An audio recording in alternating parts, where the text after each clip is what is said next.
Mistério de tua glória.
te convido nessa noite, através dessa música, que nós possamos fazer uma oração dentro do nosso coração, pela vida daquelas pessoas que estão precisando nesses dias.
live, nós pensamos que parece que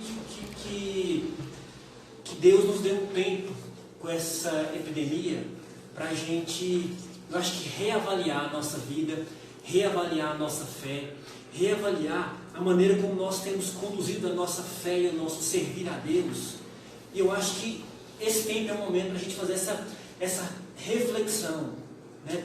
É um propósito para a gente fazer uma avaliação de como anda a nossa fé em Deus, como nós temos conduzido a nossa vida diante de Deus.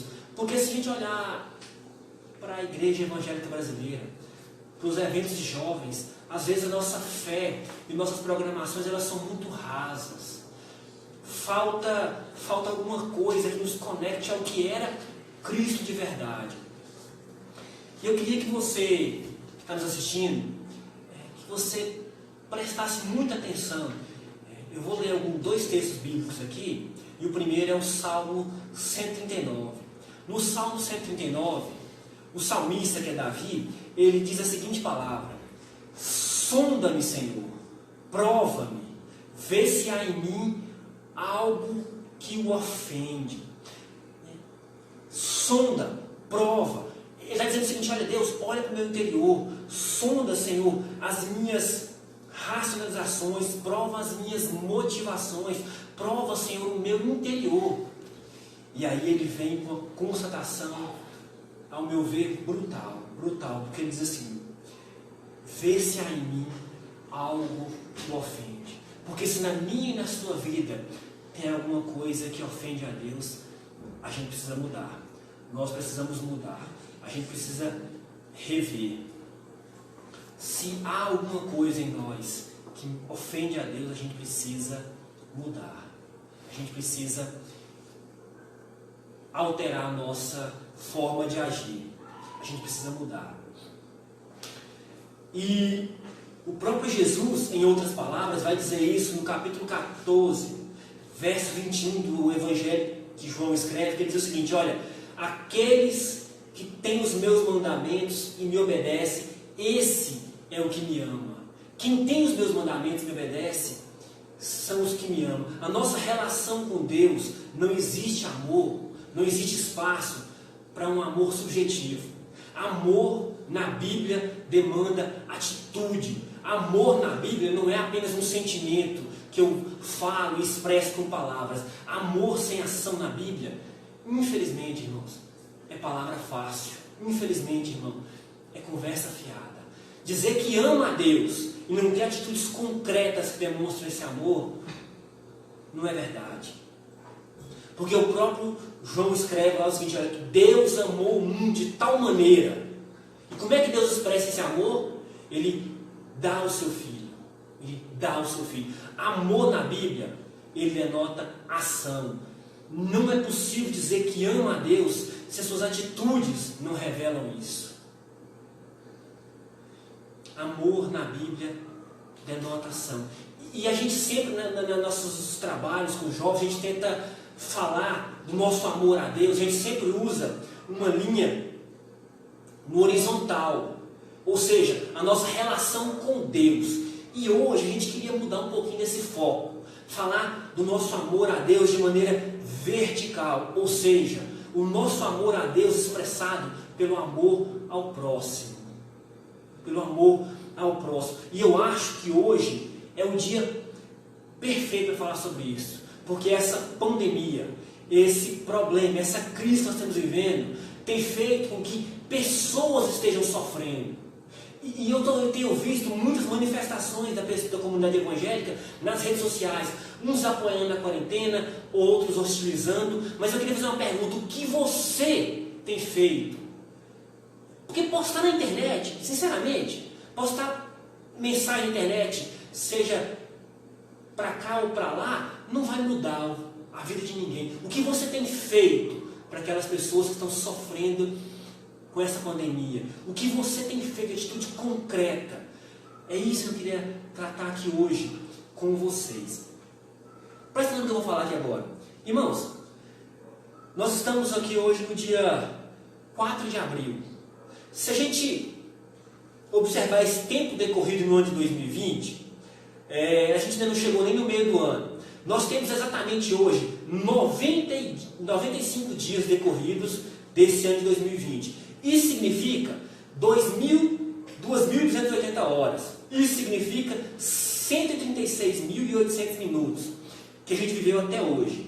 A grande pergunta é: quanto desse tempo seu foi investido em algum projeto que o propósito central não era você, que o propósito central não tinha nada a ver com o benefício a você, que o propósito central não era nada para você,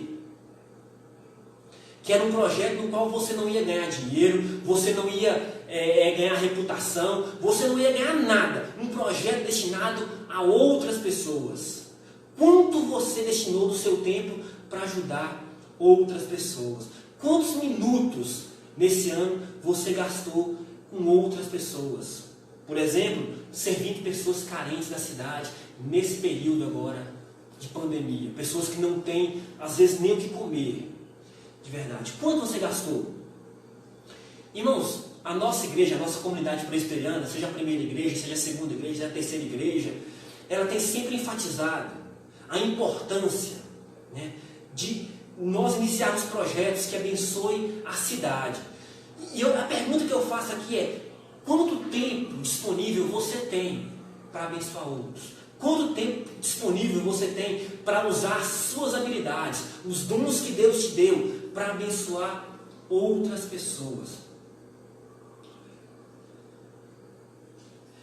Veja só, eu queria só fazer uma comparação com vocês. Imagine que, né, se a gente tem 136 mil minutos vividos até hoje, faça uma comparação. Vamos supor que esses 136 mil minutos fossem dinheiro, né? Eu queria convidar você, né, e a gente tem até um ditado que diz que tempo é dinheiro, que o seu tempo foi dinheiro, a você pegar o troquinho. Porque, por exemplo, quando algum pedinte vai pedir algum dinheiro para você na rua, você abre sua carteira, lá tem nota de 100, essa de 100 você não dá para o pedinte. Aí você abre, tem de 50, você também não dá para o pedinte. Tem de 20, você também dificilmente vai dar para o pedinte. Mas você junta ali umas 2, 3 notinhas de R$2. Eu queria convidar você a pegar o troco do seu tempo. 0,8% do seu tempo. Não é 8% não, é 0,8%. Menos de 1% do seu tempo para ajudar outras pessoas. Vejam só, se a gente tem 95 dias no ano de 2020, isso significa 18.024 horas. Se você pegar, 8% desse tempo, daria 18,24 horas. Ou seja, no ano inteiro, menos de um dia, servindo outras pessoas. Se a gente pegar esse tempo e dividir por semanas, dá 1h10 por semana. 1h10 por semana. Irmãos, 1h10 por semana para servir outras pessoas. Seja cantando o louvor da igreja, seja na mesa diaconal, mas também seja ajudando pessoas da cidade que estão passando por dificuldade. 1h10 por semana. É pouco, mas abençoaria muitas vidas. A pergunta que eu faço aqui essa noite é: qual é a sua disposição a servir? Eu queria dar o exemplo de um homem que eu gosto muito da vida dele. O nome dele é Albert Schweitzer. É um nome em alemão, eu não vou conseguir pronunciar corretamente. Mas esse homem, deixa eu dar eu estou aqui com o meu celular aberto o que a Wikipédia vai dizer e o que a Wikipedia diz sobre a vida desse homem. Eu já estudei muito sobre a vida desse homem, ele era um cristão. Deixa eu falar, esse homem ele vai morrer no ano de 1965, ou seja, a maioria de nós nem era nascido quando ele morreu. Mas eu quero fazer uma breve referência à vida dele aqui, bem rápido. No ano de 1901, ele se forma na Universidade de Estrasburgo em Teologia e Filosofia. Então ele é nomeado docente, ele tem uma carreira rápida e bem sucedida como professor dessa universidade. Ele também se tornou um dos melhores intérpretes do músico Bach. Para quem não sabe, Bach foi contemporâneo de Beethoven, um dos grandes músicos da história da humanidade. E ele também se especializou na construção de órgão. Para quem não sabe o que é órgão é um instrumento similar ao teclado, similar ao piano, instrumento para música da igreja. Então, ele era um especialista nisso. Imagina esse homem. Ele era professor, ele era intérprete de música, ele era um músico, ele era construtor de obras, e ele ainda achou tempo para ser pastor de uma igreja. Né? Esse homem era de um tempo que as pessoas faziam muitas coisas. Mas aos 30 anos, né, ele, gozando de uma posição invejável, de um trabalho bacana, de uma vida legal, esse homem se sentiu insatisfeito. Né? Uma inquietação tomou o seu coração, que era a situação de pessoas em alguns países da África. Então esse homem, com 30 anos de idade, resolve estudar medicina para poder ajudar essas pessoas. E ele passa 6 anos na faculdade, se forma, e depois de formado, ele se casou e decide ir para o Gabão. Ele largou tudo que ele tinha e foi para o Gabão ajudar pessoas carentes, como médico. Ao se deparar com a falta de recursos iniciais, ele improvisa um consultório onde era um antigo galinheiro e começa a atender pacientes. Ele começa a enfrentar obstáculos como clima hostil, falta de higiene, idioma que ele ainda não entendia perfeitamente e a carência de medicamentos e de instrumentos suficientes para poder fazer o trabalho dele. E ele tratava-se de mais de 40 doentes por dia. E paralelamente ao seu serviço de médico, ele pregava o evangelho àquela comunidade, com uma linguagem apropriada, dando exemplos do cotidiano daquelas pessoas. Bom, mas é interessante que a história de pessoas que decidem servir outros tem uma coisa bem comum. Por causa de uma raiz alemã que esse homem tinha, ele, no período da Primeira Guerra Mundial, esse homem ele é perseguido, ele é preso, né, num campo de concentração das forças aliadas. E quando termina a guerra, ele passa anos preso ali. Ele se dizia francês, mas por causa de uma raiz alemã que ele tinha na sua descendência, ele vai preso. E quando termina a guerra, se eu sou esse cara, sabe de uma coisa que geralmente a gente fazia? A gente diria o seguinte: olha, quer saber de uma coisa? Eu não vou ajudar mais ninguém, porque a gente se dedica a abençoar os outros e olha o que acontece. Mas esse homem teve uma nobreza muito grande. Ele sai da prisão, decide formar uma organização e juntar outros médicos. E ele volta para o Gabão. E ele constrói um hospital que está lá até o dia de hoje, recebe o nome dele. Eu não tenho certeza, mas eu acho que foi em 1953, depois de muita ingratidão, ele recebe o Prêmio Nobel da Paz. E ele costumava dizer uma frase que eu gosto muito dela. A frase que ele dizia o seguinte: olha, as únicas pessoas realmente felizes são aquelas que têm aprendido a servir outros.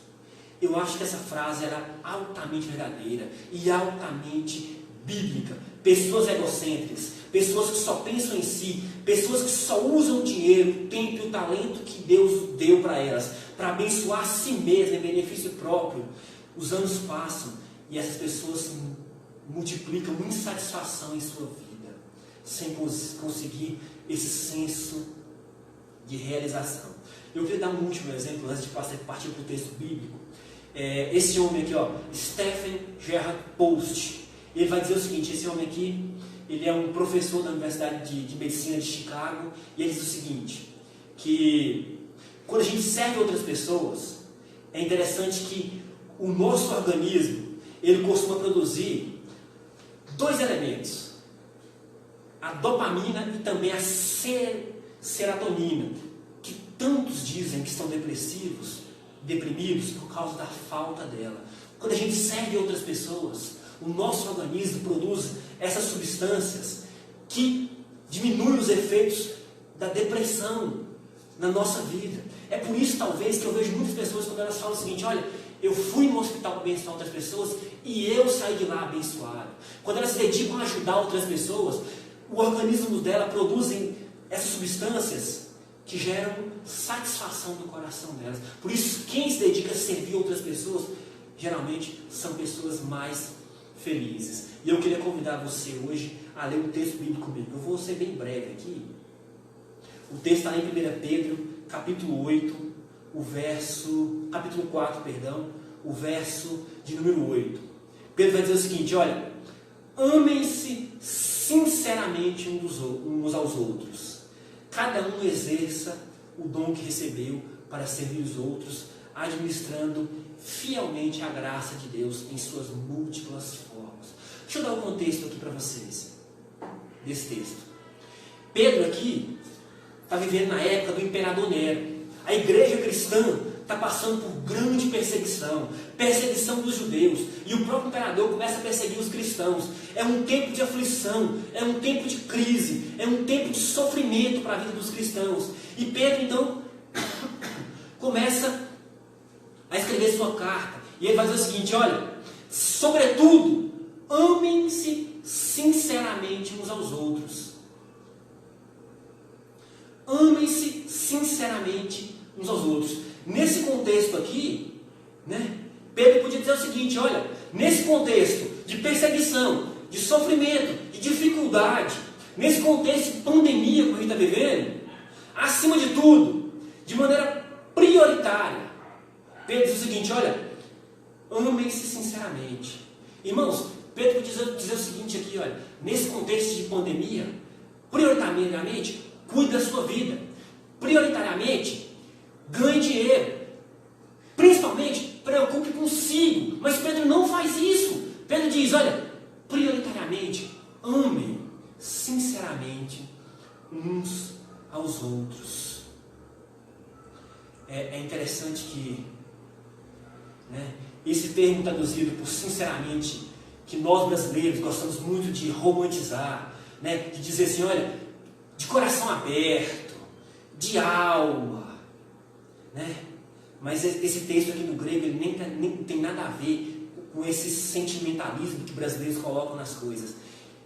Esse termo aqui no grego ele tem a ver com a determinação de um atleta em vencer uma competição, em alcançar um objetivo. Ou seja, amor bíblico, amor sincero bíblico, ele é traduzido por ação, por atitude. Amar sinceramente,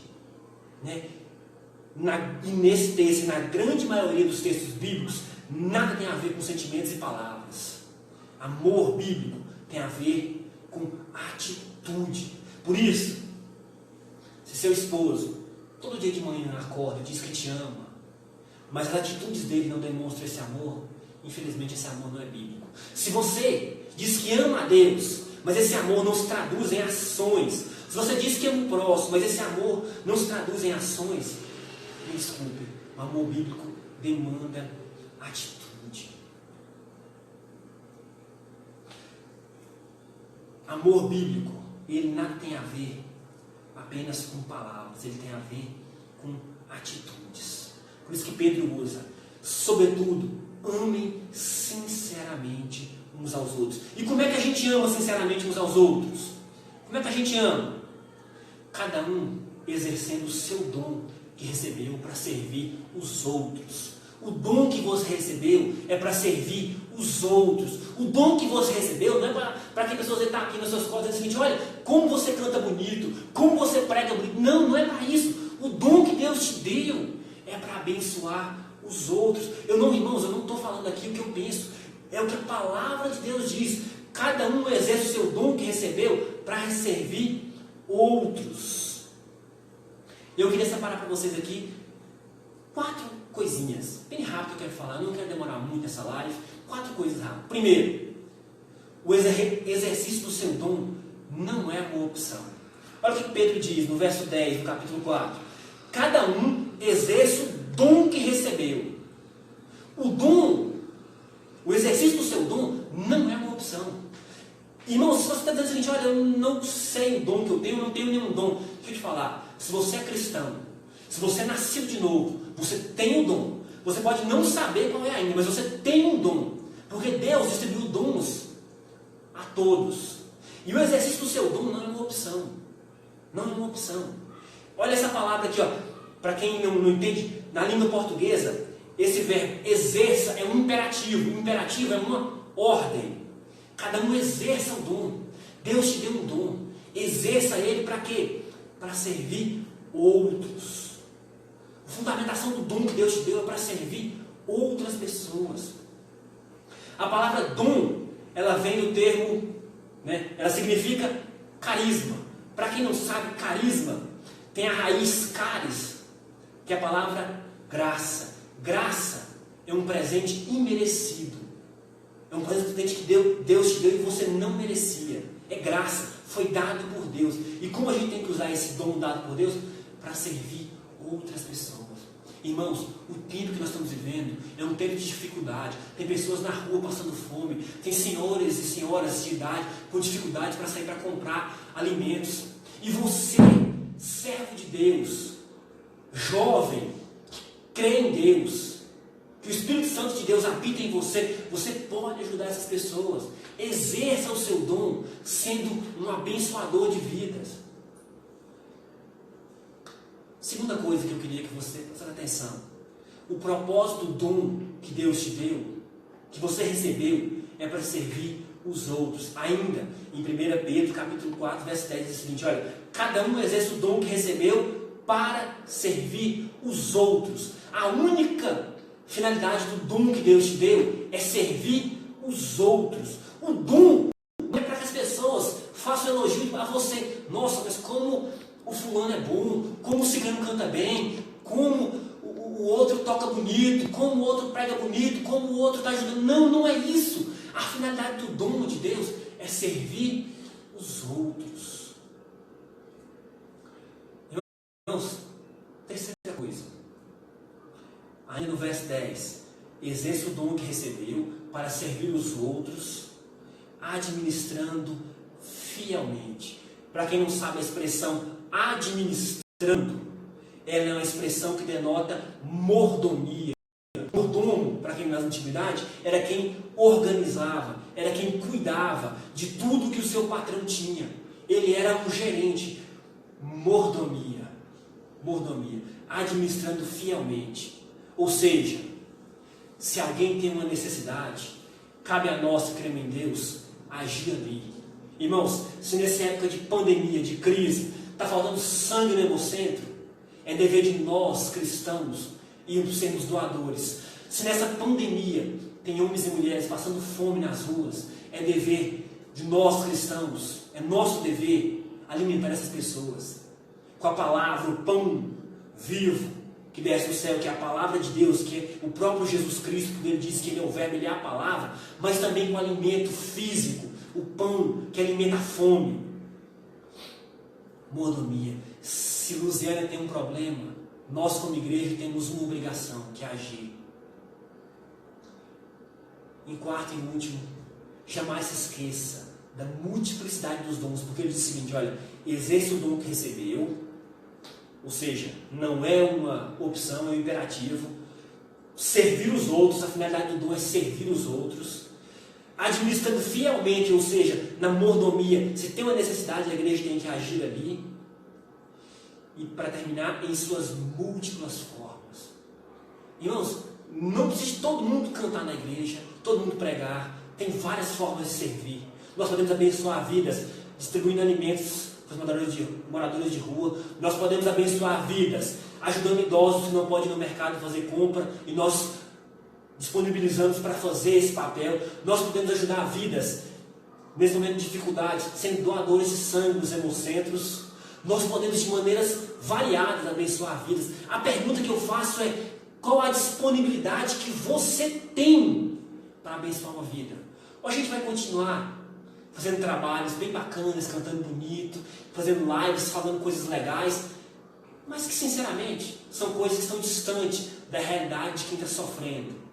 Até quando nós vamos ser uma igreja que atua só no emocional, né? Que faz as pessoas sentir arrepio, que até faz lágrimas caírem, mas que não atua onde tem necessidade de verdade? Porque o Cristo da Bíblia era aquele que ia onde tinha dificuldades, ele ia onde estavam as multidões, e onde tinha famintos ele alimentava, onde tinha enfermos ele curava, onde tinha sofrimento ele era um alento para ouvir aquelas pessoas, para estar com elas, presente onde elas estavam. Durante 3 anos, antes da crucificação, ele andou, a Bíblia fala, por toda a Judéia. Ele não ficou, sabe, só falando palavras que mexem com o emocional. Qual a sua disposição em servir? O quão você está disposto em ser uma bênção? Porque Deus, quando chama Abraão, fala assim: Abraão, sê tu uma bênção. Você está disposto em ser uma bênção na cidade de Lusiânia? Abençoar vidas? Se você está, eu queria deixar uma dica aqui. Procure os irmãos da terceira igreja, os irmãos que administram o Instagram do Moriá. Procure o Samuel, procure a Lorane, procure o Pedro, procure a Brenda. Eles vão te nortear de como ajudar. Esses irmãos, juntamente com a igreja, com outras pessoas, e eu também faço parte, estão, por exemplo, alimentando moradores de rua. Você pode fazer alguma coisa. A gente só tem que parar de sair do campo das palavras e partir para o campo da ação. Eu quero deixar aqui duas coisas para você refletir e praticar nessa semana. A partir da sua agenda de 2020, desses 3 meses e poucos dias que a gente está em 2020, o quão disposto você se mostrou a servir outras pessoas, seja exercendo ministério na igreja, ou seja, ajudando pessoas que estão com dificuldade na cidade. Segunda coisa, o que você pode fazer para ser ou continuar sendo uma bênção na cidade de Lusiânia, utilizando de maneira para abençoar vidas o dom que Deus te deu. Esse é um convite que eu quero te fazer. Ser tu uma bênção. Ser tu uma bênção para a cidade de Lusiânia. Eu queria convidar você, neste momento que está nos assistindo, a fechar os seus olhos, para a gente fazer uma oração. A gente está encerrando aqui essa live. Mas eu queria que, de tudo que eu falei aqui essa noite, de tudo que a gente falou aqui, guarda uma coisa. De que maneira você pode abençoar outras pessoas? Porque o apóstolo Pedro, quando ele vai escrever nesse tempo de dificuldade, ele fala, sobretudo, acima de tudo, prioritariamente, cuide de você, cuide da sua própria vida, se preocupe com a sua saúde? Não. Ele disse, prioritariamente, ame uns aos outros, prioritariamente. Nesse tempo de pandemia, nesse tempo de coronavírus, ame as pessoas, principalmente aquelas que estão em dificuldade, aquelas que não tem ninguém por elas. Ser você um canal da bênção de Deus. Feche seus olhos agora. Pai, no nome de Jesus, nós nos colocamos diante da tua presença. Senhor, sabemos a dificuldade que é. Nesse tempo de dificuldade, ó Pai, a gente parar de olhar para nós mesmos e começarmos a olhar para aqueles que estão em dificuldade, ó Pai. Senhor, que o teu Espírito Santo, ó Pai, possa nos instruir, nos capacitar, ó Deus, a amar, ó Pai, uns aos outros, sinceramente, ó Pai. E sinceramente aqui, ó Deus, é com atitude. Sinceramente aqui, ó Deus, é com ação. Sinceramente aqui, ó Deus, é atuando aonde aquelas pessoas estão sofrendo, ó Pai. Faz de nós, ó Pai, homens e mulheres que são como Abraão, ó Pai. Ser nós, ó Pai. Ajude que sejamos, ó Pai, uma bênção na cidade de Lusiânia, ó Pai. No nome de Jesus, ó Pai. E para a glória da tua santidade, ó Pai. Amém.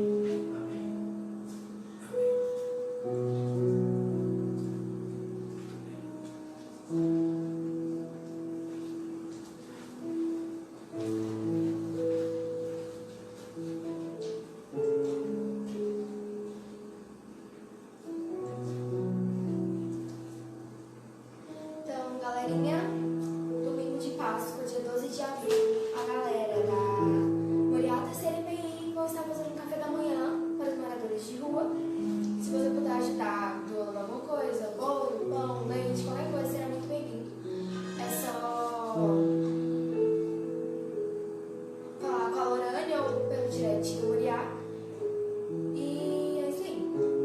Páscoa, tomar o pão e partilhar entre vós.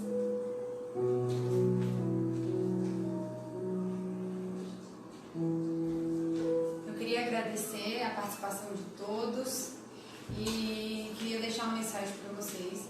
Queria dizer que toda a equipe da terceira IPI está orando pela vida da família de vocês, pelas igrejas, e nós queremos pedir para que o Senhor continue nos abençoando, continue nos dando força, e eu tenho certeza que se todas as igrejas juntarem, nós vamos conseguir fazer diferença na vida das pessoas da nossa cidade, na vida das pessoas que precisam. E mesmo quando a gente não puder ir à igreja, que nós possamos ser igreja dentro das nossas casas, que nós possamos cultuar ao Senhor diariamente, porque eu creio que tudo isso que nós estamos passando é para que nós possamos estar mais perto do Senhor, para que nós possamos estar mais perto da nossa família e para que nós possamos começar a dar valor nas pequenas coisas que nós temos. Eu estava pensando naquelas pessoas que estão nos países em que não podem nem sequer dizer o nome do nosso Deus, aqueles países em que não podem haver igrejas, que não pode cultuar o nome do Senhor.